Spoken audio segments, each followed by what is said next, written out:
Hey everyone, this is Melody Ann Owen, and I am the host of Confessions of a Book Coach. And what this really is I'm in the process of revising and publishing my book, and this is my journey that I'm sharing with you because a lot of authors are like, what is this journey really like? And so this is what it's really like. And right now I'm working on a book proposal for my book. This is week 16, and I've started reading that large pile of memoirs like mine. So what did I do last week? Last week, I read Ordinary Hazards by Nikki Grimes. Her memoir is written in free verse poetry, and I really loved it. I enjoyed reading her work, and I loved it as she played with language and image, and it was great. So let me give you the update. Ordinary Hazards is a free verse memoir by Nikki Grimes, and it accounts for the first 16 years of her life. So my solo show back in 2019 accounted for the first 16 years of my life. But then when I wrote the book and I sent it out to a developmental editor, she said, consider extending it a little bit more. So I have. So mine actually now goes up to me finishing university, and I won't go into more detail than that, but okay. So Ordinary Hazards is divided into 4 sections. The first section narrates about the first 5 years of her life. It's quite short. I mean, obviously we don't have a lot of memories around those first few years. So, she wants to give you a sense of what her life was like.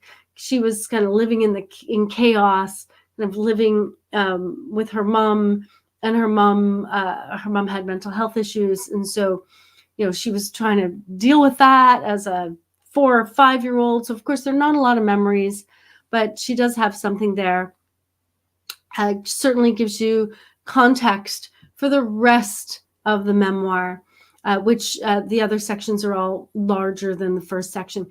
The second section recounts her time in foster care from about 5 to 10 years old.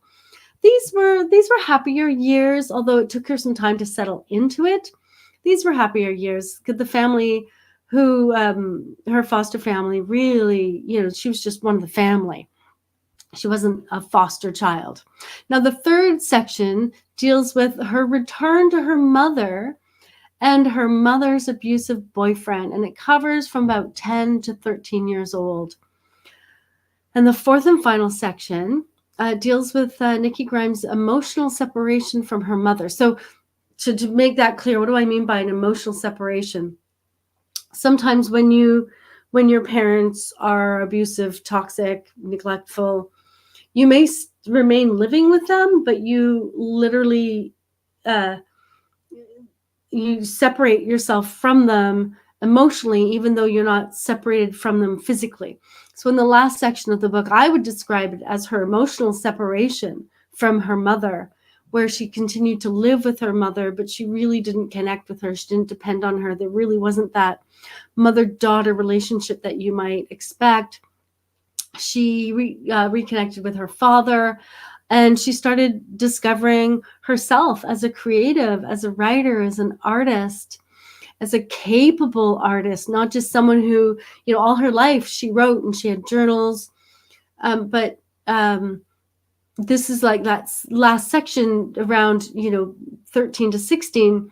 That's when she really kind of decided like, oh, I am a capable artist. I can write.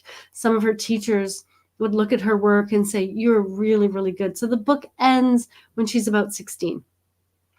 So it ends much younger than mine does.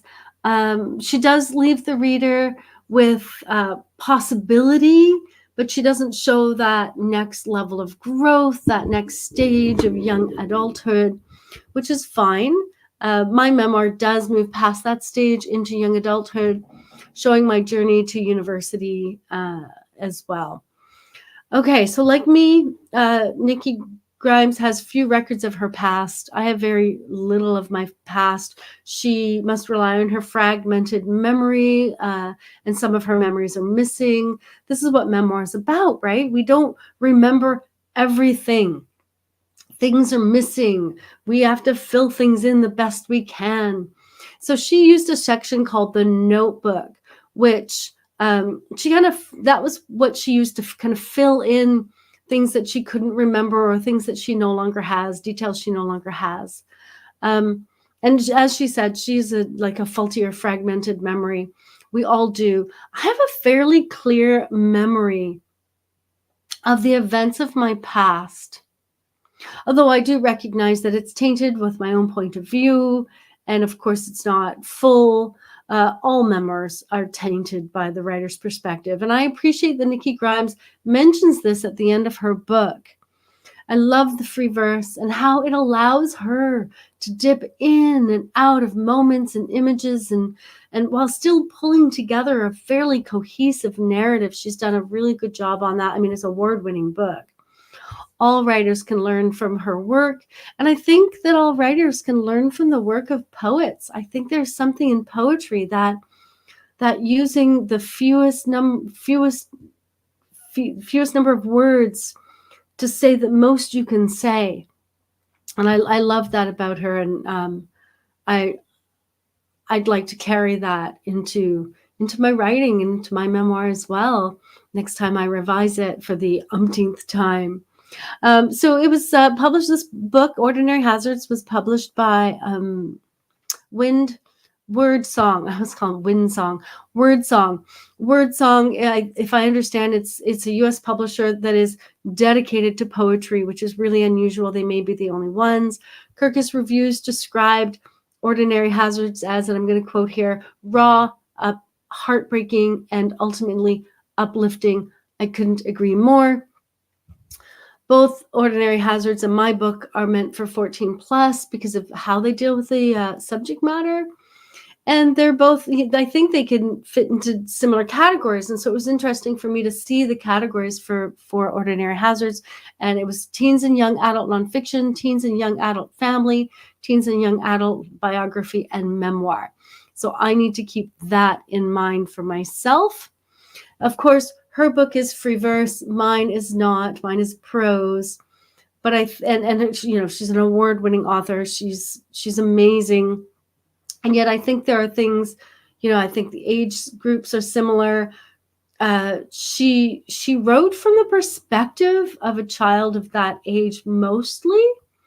And so I thought that was really good. And that's something I do as well. So I thought those were some similarities. So I think there are some similarities. And I learned quite a lot by reading her book. And I have now put that into my book proposal. So I have a few books now that I've compared to my book. What am I going to do next week? Next week, I'm going to read, I think I have it here. I do. Next week, I'm going to read Hey Kiddo. This is a graphic memoir by Jarrett J. Oh, I hope I say this correctly. Krosokska. I'll let you know how it goes next Monday. All right. Until then, have a fabulous week.